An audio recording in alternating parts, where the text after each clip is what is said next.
നമസ്കാരം, കൊട്ടാരക്കര മീഡിയയിലേക്ക് സ്വാഗതം. വയനാട്ടിൽ വന്യമൃഗ ആക്രമണങ്ങളിൽ കൊല്ലപ്പെടുന്നവരുടെ ആശ്രിതർക്ക് കൊടുക്കുന്ന 10 ലക്ഷവും കേന്ദ്രവിഹിതമാണെന്ന് കേന്ദ്ര വനം പരിസ്ഥിതി മന്ത്രി ഭൂപേന്ദ്ര യാദവ്. വയനാട്ടിൽ മനുഷ്യമൃഗ സംഘർഷം അതിരൂക്ഷമാണെന്ന് മനസ്സിലാക്കുന്നു. മനുഷ്യനായാലും മൃഗമായാലും ജീവന് വലിയ പരിരക്ഷ നൽകേണ്ടതുണ്ട്. മനുഷ്യമൃഗ സംഘർഷം പഠിക്കാനും സംസ്ഥാനതല സഹകരണം ഉറപ്പാക്കാനും കോയമ്പത്തൂരിലെ സലീം അലി ഇൻസ്റ്റിറ്റ്യൂട്ടിന് ചുമതല നൽകും. അപകടകാരികളായ വന്യമൃഗങ്ങളെക്കുറിച്ച് കൃത്യമായി മുന്നറിയിപ്പ് നൽകാൻ സംവിധാനം വേണം.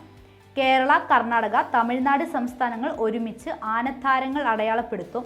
ക്ഷുദ്രജീവികൾക്കും മനുഷ്യന്റെ ജീവനും സ്വത്തിനും അപായമുണ്ടാക്കുന്ന ജീവികളെ നേരിടാൻ സംസ്ഥാനത്തിന് അധികാരമുണ്ട്.